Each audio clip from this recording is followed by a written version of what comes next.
Hello everybody, this is English for You, the program that helps you improve your English. A very warm welcome. In the studio I have my Fazeka students, two lovely young ladies from the 12th grade and two vigorous young boys from the 9th grade. How's everybody doing? Kata? Fine, thank you. Brilliant. Andrew? Everything's great, thanks. Okay. Martin? I'm okay. Good. Victoria? Fine, thanks. Great. Today's special guest is Professor Scott Smith, an environmental scientist from the United States. Scott has been here as a Fulbright grantee for a couple of weeks now. Thank you very much for joining us. It's my pleasure. I've read somewhere, and you might say whether it's true or not, that the United States is a huge country. And the name of the state where he's from has a nickname, and this is the Sunshine State. Plus, we have a wonderful picture, and this is a program of guessing. So, Kata, what can you see in the picture? I can see a beach, and that those buildings might be hotels or anything, and well, I can see a little boat, but it's on the shore, not in the sea. Can I have a guess? Yeah, sure. It might be California. That's a very good guess. My answer is no. Would anybody like to come up with a... Say it again. Florida. Florida. What helped you? Sunshine State. And the picture. Yes, true. Right. Scott, I'm green with envy. You're from the best place of the world, exotic beaches and things like this. So, is it the nicest place in the world?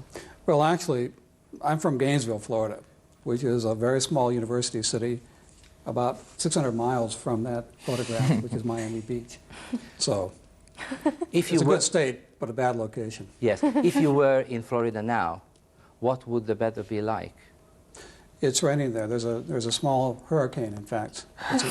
Okay. So it's been raining for the past 5 days. I'm quite satisfied to be here. Yes, and let's imagine July. Oh, let's not imagine July. Why not? It's really uncomfortable at that point. Because of, 38, 40 degrees, and daytime and nighttime with 100% humidity. would you say it again? With 100% humidity. 100% humidity. You're swimming outside? You're saturated with water. Yes. Yeah. Okay, so I'm not green with envy then. No, you need not be. Okay, thank you. We have another photograph here. Yes, here we go. And this is a very interesting photograph. And I would like you to put up your hand if you recognize what we can see. Intelligent students. Andrew, Budapest. how do you know this? Well, that river looks like the Danube, perhaps. Right? With that something, perhaps it's an island. Can you name this island? It may be... Japan. Margaret. Well, Szentendre. No. Or Margaret. Margit. Margit. Margit Sziget, Margaret Island. And we have all the bridges here, right? Do you think that our building, the television building, is in the picture? Yes. Yes, very much so. It must be, this must be Margit Híd, this must be Lánc Híd, so this must be somewhere here. Do you think our school, Fazekas, is in the picture? No. Yes. Yes. My answer is yes, a definite yes. This is Petőfi Híd, so it must be somewhere here. Do you think your home is in the picture? No. No. Victoria? I think so. Yes. You live in Vekerle? No. No. What's the name? Viselőtele. Say it again, please. Viselőtele. Right. Somewhere here. Yeah, that's Right. right. Because you can see Népliget, Városliget. Are you sure your home is not? No. You're not sure then? Right. I'm turning to you, Scott. It's a little bit scary because this picture is from space. And in George Orwell's famous phrase, Big Brother is watching us all the time? Not all the time. In this case, he's watching you every 12 days. Every 12 days, a satellite passes over Budapest, and it can view things on the ground that are larger than 10 meters by 10 meters, which certainly would be the house you live in. So your house is resolvable on that image, but you're not resolvable. They couldn't see you coming and going. No? Can a bus be seen from up there? No. No. Right. Not with this particular satellite. Some satellites you can. Some satellites have a resolution of 1 meter by 1 meter on the ground. Say the word again. 1 meter resolution. with a resolution is 1 meter by 1 meter. A clear picture. Resolution. What you can see and what you can't see. Right. This one has a resolution, though, of 20 meters. So you're safe from those eyes. Scott, you're not in the military business. No. No. No, So it's absolutely not. something peaceful, right? There are a lot of peaceful applications of remote sensing, but the beginning, of course, of remote sensing, and most of the trends come from the military, for better or for worse. Because, of course, they have a lot of applications for it, too. Thank you very much. Now, I hope you would agree that these are the most important words as far as your research area is concerned. Yes. Would you be so kind as to read them out? Remote sensing, radar. You know, radar is an acronym. Do you know what an acronym means? Do you know what radar stands for then? Say it, will you? An acronym is one word made up of a number of words. So radar really means radio and detection ranging system. Multispectral scanner is a camera, satellites, you know what a satellite is, and GIS is Geographic Information Systems. Geographic Information Systems. Now, I'm turning to you. Remote sensing. I mean, you've been learning English for a couple of years now. Can you say it in other words? Remote sensing. Please. Marta. I have no idea. No idea. Victoria. Could be a technical device that is like your, I don't know. It is that you can see better with it than with your eyes, you know. Yeah, something like that. Thank you very much. Scott, remote sensing. Victoria had it right. It's essentially sensing something without touching it. So you take a picture of it, or you send out a signal, wait for it to come back, and then you make some kind of sense of it. So it's sensing something without actually touching it. Right. We have radar, radio signals, and finding things with the help of radio signals. Right. Well, radar is sending out microwave radiation. You wait for it to come back, and of course you know how much time it took to make the round trip. So you can therefore calculate what the range is from your airplane or from your radar to the target. Thank you. Now, this gives me some problem. Multispectral scanner. We are turning to the kids, desperate faces. Well, Yeah. all you have to do is take the word apart. I have an idea. Yes, Martin. Well, multi means lots, like not only one kind. Mm-hmm. Spectral means point of view, maybe. And the scanner? Scanner means a device which you can make a picture or feel what something looks like or what something is made of.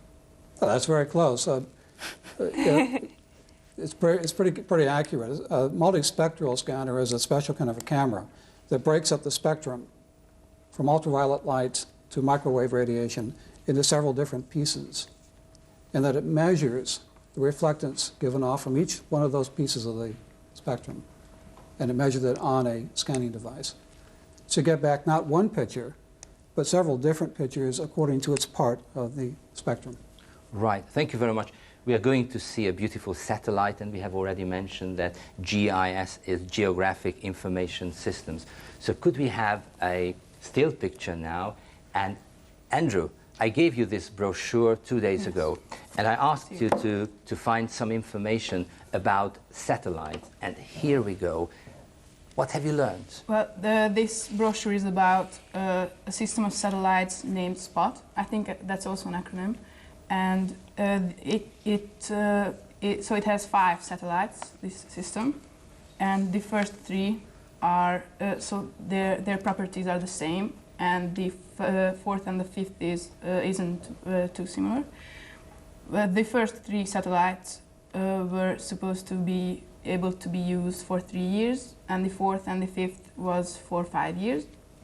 The first satellite was sent up in 1986, I think, and I think last year was the 5th.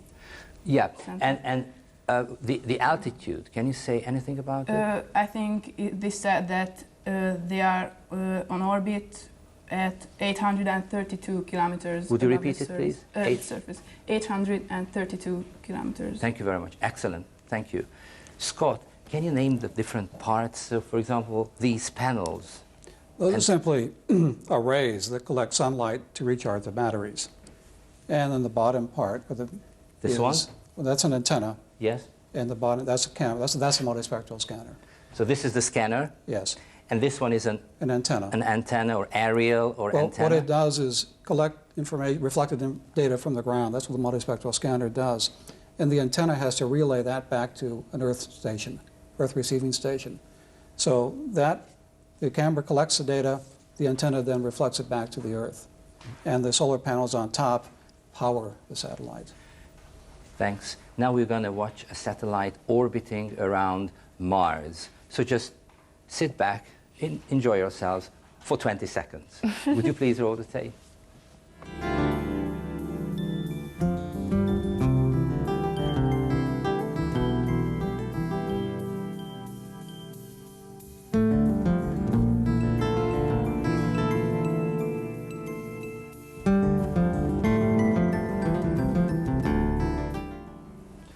Scott, was it a computer simulation?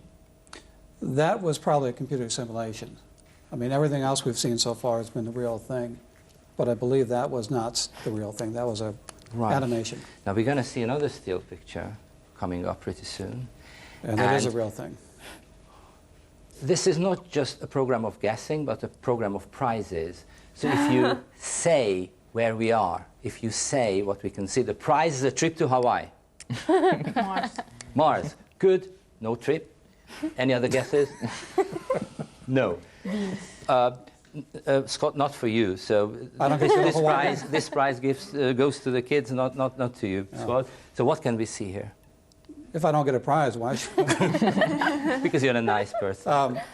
This is a data fusion. A lot of times what we do in remote sensing is take data from different satellites and put it together.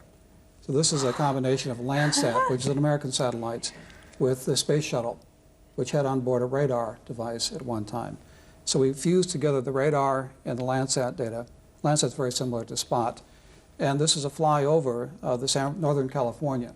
And we're going to fly into the San Francisco Bay Area. And so we're looking from north to south along the San Andreas Fault toward San Francisco. I'm going to show this. San Andreas Fault, and you can see it diagonal. It's a diagonal line, right? Yes, very From distinct. here going that direction. San Andreas Fault. Guys, can you come up with the Hungarian word for it? Szent András törésvonal. Andrew, say it again. Szent András törésvonal. Excellent. Not to Hawaii, but it's really good. Thank you very much. And it's a sort of 3D picture, right? Yes. Because it's of the land satellite and the... We call it a perspective. Most of the images you look at with remote sensing are looking from up straight down. This is looking as if you were at about a 45-degree angle. So we call it a perspective image, which gives you the idea of 3 dimensions or topography. And now we're going to take part in a fantastic voyage, a breathtaking voyage with Scott's live commentary. So would you please roll the tape, and Scott, over to you. Sure. You would, okay, you can come You here. have to. So we're going down the San Andreas Fault, again, toward San Francisco. You can see the San Francisco Bay Area here, and the Pacific Ocean here. All this is Silicon Valley, and this is, again, part of Silicon Valley, and the Golden Gate Bridge in Marin County in California. So a beautiful shot of Golden Gate from up 800 kilometers or something, right? 800 and exactly what 32. Andrew said, 832 kilometers. 832 kilometers. Thank you very much. Do sit down, please. Now, we're coming back to Hungary, and there's going to be a map of Hungary, and I'm going to point at the exact location somewhere here. You can see the Danube, and this area is called Szigetköz. And there's a dam there in the Slovak part, and the dam is a wall built across a river to keep back water, right?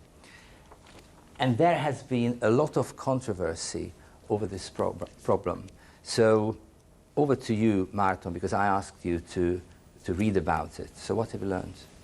So there was a contract between Hungary and Slovakia in 1977, and to build this hydroelectric power plant, and they started building this dam, and they realized that this is gonna make a huge ecological crisis, and so they stopped the building, the construction, and they continued the construction. So the Slovakians continued, the Hungarians continued. So it was a big hustle, and Yes, and there were lots of protests, yes, so lots environmental of protests. groups and things like this. Excellent.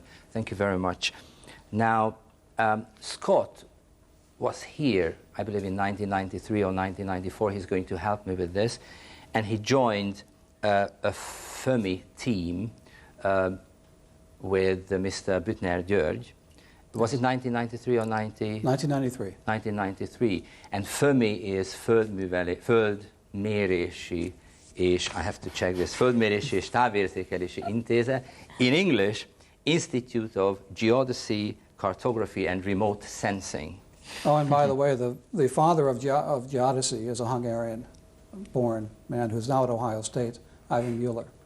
So Hungarians are very famous in this area of satellite geodesy. That's good to hear, very good to hear. Now we have two raw images on the wall. Before describing those raw images, may I turn to you, Scott? What is a raw image? Well, a raw image is what the satellite simply sends back to Earth. And so it's the first reflection you get back from the satellites. And what we have to do is turn a raw image into something that the computer understands where and what things are in the ground. So a raw image is simply the first primitive image that you get back from the satellite. Right. Scott, I asked my students just before the program to stand in front of those two raw images and find some differences. Did you manage to spot any differences, Victoria? And I think this is the time we should just walk over here. Sure. And we're going to listen to Victoria, and then we're going to talk about it. I would be very, very thankful if you could show that there are differences of color. Like there is a pink spot in the second picture, which is not in the first. And yeah, exactly. And then the water is a different color. In the first, it's light blue and pale, and in the next, it's dark. And then there's a smoky kind of brownish patch. Right here? That's right. Yes. Now, this picture was taken in 1992, and this picture was taken in 1994 of the same area. Over to you, Scott. This picture was taken before the diversion, before the dam was put into operation. And this picture was taken about a year after the dam was put into operation. So you can see the reservoir. You said it's a lighter colored water, but in fact, there's no water here. But it filled up by 1994. That's what the difference is with that. The pink area is a cloud, and the brown or black area is a shadow from that cloud. And what do you think the light red colors are here? You see a light red and sort of a brown color. Within this, I'll tell you, it's a forested area. No guesses? Maybe fields and forest. No, it's all clear forest. areas. So there are two kinds of forest. One is coniferous, or pine trees. The other one is deciduous, or long, or broadleaf trees. So the light colors here are what we call deciduous trees, and the dark are called pine trees. And one of our objectives was to determine if there was a difference, an increase or decrease in forested area between before the dam and after the dam. Right, and what's the conclusion? Well, you can't tell, obviously, by just looking at it, because it's too complicated to do that. So one nice thing about remote sensing is that you can measure it very accurately. And our conclusion was that there isn't any difference between before the dam and after the dam. It's good to hear. And we went back, actually, to 1985. Went back much before this image. And we've looked at images as late as 2001. And there still isn't any significant difference in the forested area. There's no trend toward it going from more forest toward less forest in this entire area. Thank you very much. And now we're going to have, and I think we should just walk over here, because this is another map. And over to you. So what can we see here? This is a classified image. So we take the raw image, put it in the computer, we tell the computer what it's looking at, and then it classifies everything into a certain kind of a category. So now the computer knows, and they've added colors, color-coded things. It knows this is a forest, that's coniferous vegetation, that's deciduous vegetation, this is grassland, this is water, this is whatever it is on the ground. So now it's classified, and we can then begin to come up with tables and numbers and measure stuff quite accurately, which you can't do with a raw image. You need to do with a classified image. So this is a classified image of the area in 1992, before the diversion. Right. Thank you very much. And now we're going to have another picture, because then you went back to Florida. And you worked in Florida, and this is a fantastic picture, but I just don't know what it is. I recognize the Florida Peninsula, but the color, so is it again a raw image? No, this is a classified image. And what we did with this is the peninsula of Florida. In this particular image, we wanted to classify land cover with respect to whether it's good or not good habitats for endangered species of wildlife. And so certain colors represent good habitats for things like the black bear or the Florida panther and other endangered species of wildlife. And so that's what this represents. Right. And we're going to have a very interesting picture, and I'm turning to you guys whether you can tell me what it is. And again, a trip to Hawaii, so the price is the same. So what do you think it is? This is a forest. Excellent. Yes? With a mine, maybe? With a mine. No. So what is it? What? Scott? Well, in order to verify, to tell whether the images from the satellites are correct or not, we take an airplane. We put a camera, a digital camera, on board the airplane and fly at a very low altitude and just take snapshots every once in a while. So these are trees, these are palm trees, these are mangrove trees. It's very close to the ocean. So this is all kind of heavy vegetation close to the ocean within Florida. And will you show the golf course again? Ah, the golf course is right here. This is the green, and it's surrounded by sand traps. Right. Thank you very much. Do sit down, please. And I think what we need is a fantastic picture of Hungary now. And you're going to find a couple of word cards in your desk. And this is the time to look at those word cards. Would you please hold up the word cards? What have you got, Kata? Forest. What is a forest? Well, a lot of trees together. Excellent. What have you got? Urban area. Isn't that the inner part of a city? Basically city, It's a city. right? Isn't it? Urban area where people Whatever live. has concrete. Yes. Yes, whatever is concrete. Yes, what have you got? I've got marsh. What is it? This is a type of place where you can sink into the soil. Yes, wetland, lowland, and which is wet. Victoria, Arable land. any guesses? I don't know. Scott, can you? Farmland. Farmland. Thanks. Thank you very much. Now we're going to see, well, I hope you recognize this. Say it. 1, 2, 3. Balaton. Good. Now, Balaton is blue. Now, your task is going to be to try and match your word card and the color very quickly, and I need intelligent guesses. And now, while you are thinking, I'm turning to Scott. What are you doing in Hungary right now? Well, actually, we're taking these kinds of maps that have been produced already and applying those to wildlife habitats, looking for endangered species of wildlife that are suitable or not suitable within those habitats. Right. We're doing the same kind of thing I did in Florida here in Hungary. So, any guesses? We have 30 seconds. I think forest might be green, light green and dark green.